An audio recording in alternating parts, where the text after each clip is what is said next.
हरे कृष्ण राधे कृष्ण। बोलिए श्रीमद् भागवत महापुराण की जय। जय जय श्री कृष्ण। राधे राधे। आप सभी भगवत जनों ने जो इस भादो मास के महत्व की कथा में अपना प्रेम स्नेह लुटाया है, यह कहीं ना कहीं आपने नहीं, भगवान श्री कृष्ण की कृपा ने आप पर लुटाया है। आइए बड़े भाव से श्रीमद् भागवत महापुराण के आगे के महत्व की कथा को श्रवण करते हैं। शौनक जी ने पूछा, सूत जी आप सर्वशक्तिमान हैं। भगवान व्यास ने नारद जी का अभिप्राय सुन लिया है, फिर उनके चले जाने पर उन्होंने क्या किया? तब महाभाग सूत जी कहते हैं, ब्रह्म नदी सरस्वती के पश्चिम तट पर शम्याप्राश नामक एक आश्रम है। वहां पर ऋषि के सदा सर्वदा यज्ञ चलते रहते हैं। वहीं पर व्यास जी ने अपना आश्रम बनाया है। उनके चारों ओर वीर का सुंदर वन है। उस आश्रम में बैठकर उन्होंने आचमन किया और स्वयं अपने मन को समाहित किया। उन्होंने इस भक्ति योग के द्वारा अपने मन को पूर्ण एकाग्र किया, निर्मल करके आदि पुरुष परमात्मा का आश्रय से रहने वाली माया को देखा। इसी माया से मोहित होकर यह जीव तीनों गुणों से अतीत होने पर भी अपने को त्रिगुणात्मक मान लेता है और इस मान्यता के कारण होने वाले अनर्थों को भोगा करता है। परंतु संसार के लोग इस बात को नहीं जानते। यही समझकर उन्होंने इस परमहंसों की संहिता श्रीमद् भागवत महापुराण की रचना की है। यह श्रीमद् भागवत पुराण, इसके श्रवण मात्र से पुरुषोत्तम भगवान श्री कृष्ण के प्रति प्रेममयी भक्ति हो जाती है, जिससे जीव के शोक, मोह और भय नष्ट हो जाया करते हैं। उन्होंने इस भागवत संहिता का निर्माण पुनरावृत्त करके इसे अपने निवृत्ति परायण पुत्र श्री सुखदेव जी को पढ़ाया। तब शौनक जी ने पुनः प्रश्न किया, श्री सुखदेव जी तो अत्यंत निवृत्ति परायण हैं और उन्हें किसी भी वस्तु की अपेक्षा भी नहीं है। वे सदा आत्मा में रमण करते हैं, फिर उन्होंने किस लिए इस विशाल ग्रंथ का अध्ययन किया? कृपा करके यह बताइए। तब सूत जी ने कहा, जो लोग ज्ञानी हैं, जिनकी अविद्या की गांठ खुल गई है, वे सदा आत्मा में ही रमण करने वाले हैं। वे भी भगवान की हेतु रहित भक्ति किया करते हैं, क्योंकि भगवान के गुण ही ऐसे मधुर हैं जो सबको अपनी ओर खींच लिया करते हैं। फिर श्री सुखदेव जी तो भगवान के भक्तों के अत्यंत प्रिय और भगवान वेद व्यास के पुत्र भी हैं। भगवान के गुणों ने उनके हृदय को अपनी ओर खींच लिया है और उन्होंने उसे विवश होकर इस विशाल ग्रंथ का अध्ययन किया है। तब शौनक जी, अब मैं राजऋषि परीक्षित के कर्म और मोक्ष की तथा पांडवों के स्वर्गारोहण की कथा कहता हूँ, क्योंकि इन्हीं से भगवान श्री कृष्ण की अनेकों कथाओं का उदय हुआ है। भक्तों, जिस समय महाभारत का युद्ध चल रहा था, युद्ध में कौरव और पांडव दोनों पक्ष में बहुत से वीरों को वीरगति प्राप्त हो चुकी थी और भीमसेन की गदा के प्रहार से दुर्योधन की दंगा टूट गई थी। तब उसी क्षण अश्वत्थामा ने अपने स्वामी दुर्योधन का प्रिय कार्य समझकर द्रौपदी के सोते हुए पुत्रों की हत्या कर दी, अर्थात सिर काटकर उसे भेंट किया। किसे? दुर्योधन को। यह घटना दुर्योधन को भी बड़ी अप्रिय और घिनौनी लगी, क्योंकि ऐसे नीच कर्म की निंदा तो सभी किया करते हैं। उन बालकों की माता अपने पुत्रों का निधन सुनकर अत्यंत दुखी हो गई। उनकी आंखों से आंसू छलछला उठे, वह रोने लगी। अर्जुन ने उसे सांत्वना देते हुए कहा, कल्याणी, मैं तुम्हारे आंसू तब पहुंचूंगा जब उस आताताई ब्राह्मणाधम का सिर गांडीव धनुष के बाणों से काटकर तुम्हें भेंट नहीं करूंगा, और पुत्रों की अंत्येष्टि क्रिया के बाद ही तुम उस पर पैर रखकर स्नान करोगे।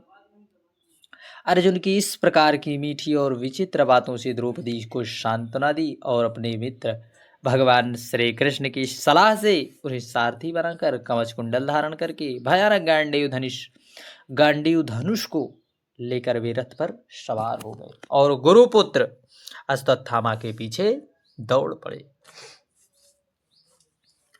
प्रिय श्रोताओं, भक्तों, बच्चों की हत्या से अश्वत्थामा का भी मन उद्विग्न हो गया।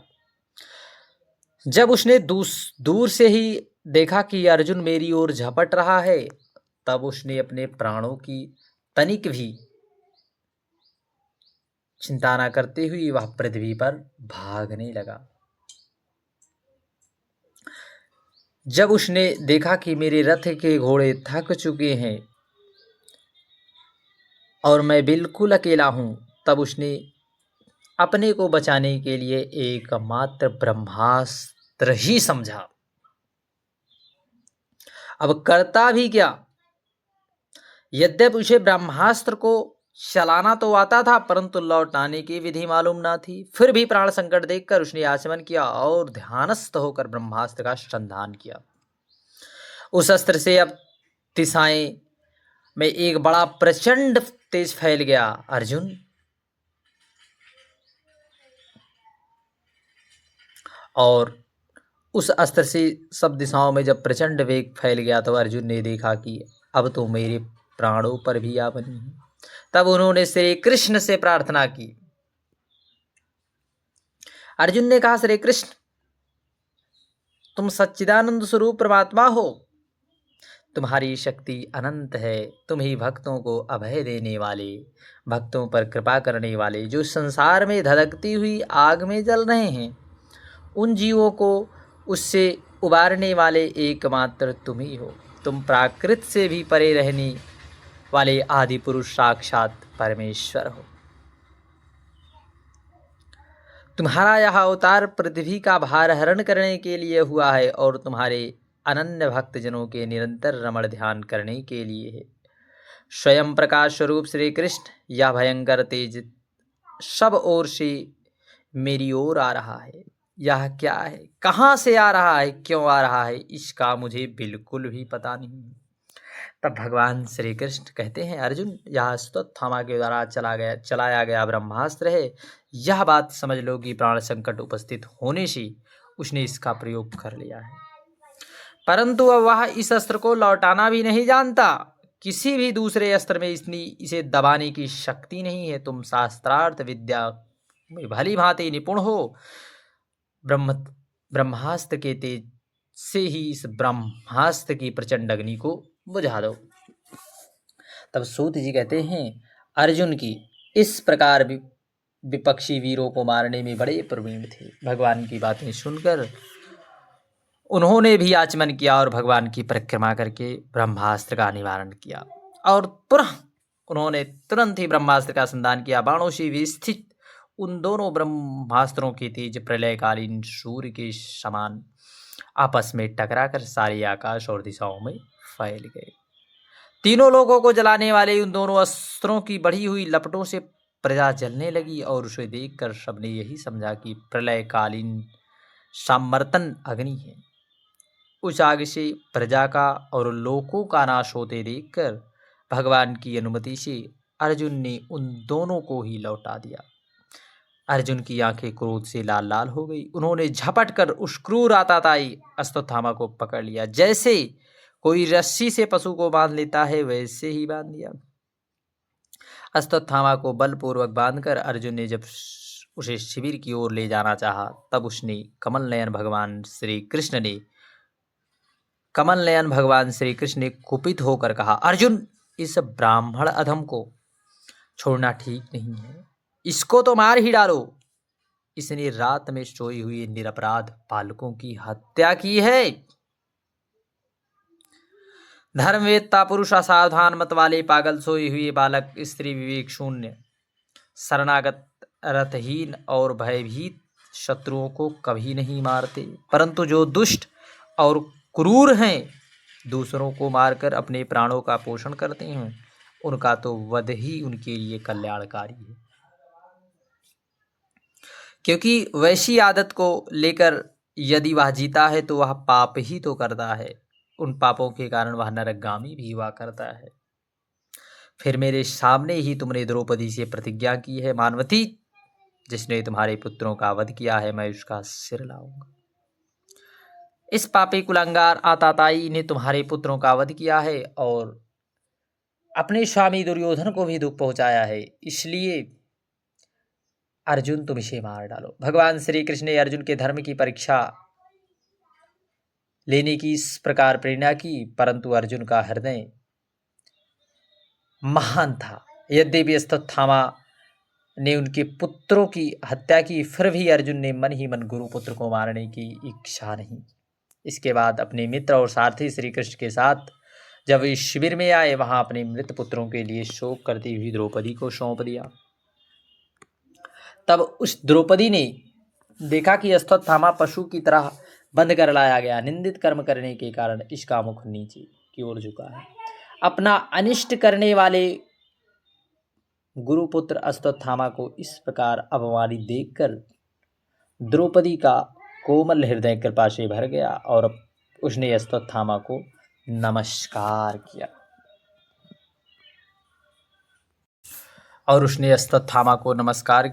क्योंकि गुरुपुत्र के कारण तब अर्जुन ने उसे उसकी मणि को, तब द्रौपदी ने कहा, जिस प्रकार आज मैं अपने पुत्रों के कारण बड़ी चिंतित हूँ, पुत्रों की हत्या कर देने के कारण अश्वत्थामा के द्वारा, उसी प्रकार कल हमारी गुरु माँ भी इसी प्रकार व्याकुल होंगी। इसलिए उन्होंने कहा, कृपा निधान आप इसका वध न करिए। देखिए एक किस प्रकार से द्रौपदी के पुत्रों को अश्वत्थामा ने मारा और अश्वत्थामा के प्रति क्रोध उत्पन्न होते हुए भी द्रौपदी ने उसे यह आज्ञा दी अर्जुन से कि इसे छोड़ दो, क्योंकि मैं जिस प्रकार दुख सहन कर रही हूँ पुत्र वियोग का, उसी प्रकार मेरी गुरु माँ पुत्र वियोग ना करें। ऐसी कामना करते हुए उन्होंने अर्जुन से उसे छोड़ने के लिए कहा। तब अर्जुन ने उसके सिर की मणि को उसके बालों से उतार ली। बालकों की हत्या करने से वह श्रीहीन तो पहले से हो गया था और अब वह रस्सी से खोलकर उसे शिविर से निकाल दिया। हरे कृष्ण। आगे की कथा में श्रवण करते हैं कि गर्भ में परीक्षित की रक्षा, कुंती के द्वारा भगवान की स्तुति और युधिष्ठिर का शोक। इसके बाद जब भगवान श्री कृष्ण के साथ जलांजलि के इच्छुक मरे हुए स्वजनों का तर्पण करने के लिए स्त्रियों को आगे करके जब वे गंगा तट पर गए, तब उन सब ने मृत बंधुओं को जलदान किया, उनके गुणों का स्मरण करके बड़ा विलाप किया। उसके बाद भगवान के चरण कमलों से धूली धूल पवित्र गंगा जल में पुनः स्नान किया।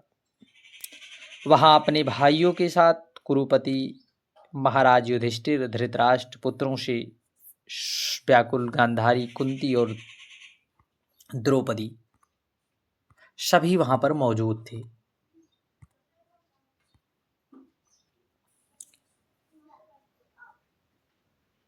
सब बैठकर मरे हुए स्वजनों के लिए शोक करने लगे। भगवान श्री कृष्ण ने धौम्य मुनि के साथ उन्हें सांत्वना दी और समझाया कि संसार के सभी प्राणी काल के अधीन है, मौत से किसी को बचाया नहीं जा सकता। इस प्रकार भगवान श्री कृष्ण ने महाराज युधिष्ठिर से उनका वह राज्य जो धूर्तों ने छल से लिया था वह वापस दिलाया और द्रौपदी के केशों का स्पर्श करके जिसकी आयु क्षीण हो गई थी उन दुष्ट राजाओं का वध कराया। साथ ही युधिष्ठिर के द्वारा उत्तम सामग्रियों से तथा पुरोहितों से 3 अश्वमेध यज्ञ कराए। इस प्रकार युधिष्ठिर के पवित्र यज्ञ को यश को 100 यज्ञ करने वाले इंद्र के यश की तरह फैला दिया। तब इसके बाद भगवान श्री कृष्ण ने वहां से जाने का विचार किया। इसके लिए उन्होंने पांडवों से विदा ली और व्यास आदि ब्राह्मणों का सत्कार किया। तब उन ब्राह्मणों ने भगवान का बड़ा सम्मान किया। तदंतर सात्विकी और उद्धव के साथ द्वारका जाने के लिए वे रथ पर सवार हुए। उसी समय उन्होंने देखा कि उत्तरा भय से विह्वल होकर सामने की ओर दौड़ी चली आ रही है। उत्तरा ने कहा, देवाधिदेव भगवान जगदीश्वर, आप महायोगी हैं, आप मेरी रक्षा कीजिए। आपके अतिरिक्त इस लोक में मुझे अभय दान देने वाला कोई नहीं है, क्योंकि यहाँ सभी परस्पर एक दूसरे की मृत्यु के निमित्त हैं। प्रभु आप सर्वशक्तिमान है, यह दहकते हुए लोहे का बाण मेरी ओर दौड़ा रहा है। स्वामी, या मुझे भले ही जला डाले, परंतु कृपा निधान मेरे गर्भ को ना जला डाले, ऐसी कृपा करिए। भक्तवत्सल भगवान श्री कृष्ण उनकी बात को सुनते ही जान गए कि यह दुष्कर्म अश्वत्थामा ने पांडवों के वंश को निर्वीज करने के लिए ब्रह्मास्त्र का प्रयोग किया है। उसी समय पांडवों ने देखा जलते हुए 5 बाण उसकी हमारी ओर आ रहे हैं, इसलिए उन्होंने अपने अस्त्र उठा लिए। तब सर्वशक्तिमान भगवान श्री कृष्ण ने अपने अनन्य प्रेमी शरणागत भक्तों पर करुणा करने के लिए बड़ी विपत्ति आई जानकर उन्होंने निज अपना अस्त्र सुदर्शन चक्र से उस निज जनों की रक्षा की। योगेश्वर श्री कृष्ण समस्त प्राणियों के हृदय में विराजमान आत्मा है। उन्होंने उत्तरा के गर्भ को पांडवों की वंश परंपरा चलाने के लिए अपने माया के कवच से ढक दिया। यद्यपि ब्रह्मास्त्र अमोघ है और उसके निवारण का कोई उपाय नहीं है, फिर भी भगवान श्री कृष्ण के तेज के सामने वह शांत हो गया। यह कोई आश्चर्य की बात नहीं समझनी चाहिए, क्योंकि भगवान तो सर्ववशमय हैं। ये ही अपने निज शक्ति माया से स्वयं अजन्मा होकर भी इस संसार की रक्षा किया करते हैं। जब भगवान श्री कृष्ण जाने लगे तब ब्रह्मास्त्र की ज्वाला से मुक्त अपने पुत्रों के और द्रौपदी के साथ कुंती ने भगवान श्री कृष्ण की इस प्रकार स्तुति की। आप समस्त जीवों के बाहर और अंदर एक रस स्थित हैं, फिर भी इंद्रियों और वृत्तियों को से देखे नहीं जाते, क्योंकि आप प्राकृत से परे आदि पुरुष हैं। मैं आपको नमस्कार करती हूँ। मैं अबोध नारी आप अविनाशी पुरुषोत्तम को भला कैसे जान सकती हूँ। जैसे मूढ़ लोग दूसरा वेश धारण किए हुए नट को प्रत्यक्ष देखकर नहीं पहचानते, वैसे ही आप देखते ही नहीं पहचान सकते। आप शुद्ध हृदय और विचारशील हैं। आप श्री कृष्ण वसुदेव देवकी नंदन नंदगोप के लाडले लाल गोविंद को हमारा बारंबार प्रणाम है, जिनकी नाभि से ब्रह्मा का जन्म स्थान हुआ, जो सुंदर कमलों की माला धारण की, जिनके नेत्र कमल के समान विशाल है, जिनके चरण कमलों में कमल का चिन्ह है। हे ऋषिकेश, आप जैसे ऋषिकेश जैसे आपने दुष्ट कंस के द्वारा कैद की हुई और चिरकाल से शोकग्रस्त देवकी की रक्षा की, वैसे ही पुत्रों के साथ मेरी आपने बारंबार विपत्तियों में रक्षा की है। आप ही हमारे स्वामी हैं। मैं आप सर्वशक्तिमान हैं श्री कृष्ण। मैं कहाँ तक गिनाऊं? विष से, लाक्षागृह से, भयानक आग से, हिडिंब से, राक्षसों की रक्षा से, दुष्टों की धूर्त सभा से, वनवास की विपत्तियों से, महारथी अनेक महारथियों के शस्त्रों से, और अभी अभी तो आपने अश्वत्थामा के ब्रह्मास्त्र से हमारी रक्षा की। जगत गुरु, हमारे जीवन में सर्वदा पद पद पर विपत्तियां आती हैं, परंतु वह विपत्तियां हमारे पर नहीं आप पर आई, क्योंकि वह हमारी विपत्तियों का निवारण आप ही सदा सर्वदा हमारी विपत्तियों से आप लड़ते रहे माधव। और आपके दर्शन हो जाने पर फिर जन्म मृत्यु के चक्कर में नहीं आना पड़ता। आप तो उन लोगों को दर्शन देते हैं जो अकिंचन हैं। आप निर्धनों के परम धन हैं। माया का प्रपंच आपका स्पर्श भी नहीं कर सकती। मैं आपको बारंबार नमस्कार करती हूँ। मैं आपको अनादि अनंत सर्वव्यापक सबके नित्यम काल रूप परमेश्वर समझती हूँ। करुणा निधान। विभिन्न प्रकार से द्रौपदी और माता कुंती ने भगवान श्री कृष्ण की स्तुति की। हरे कृष्ण।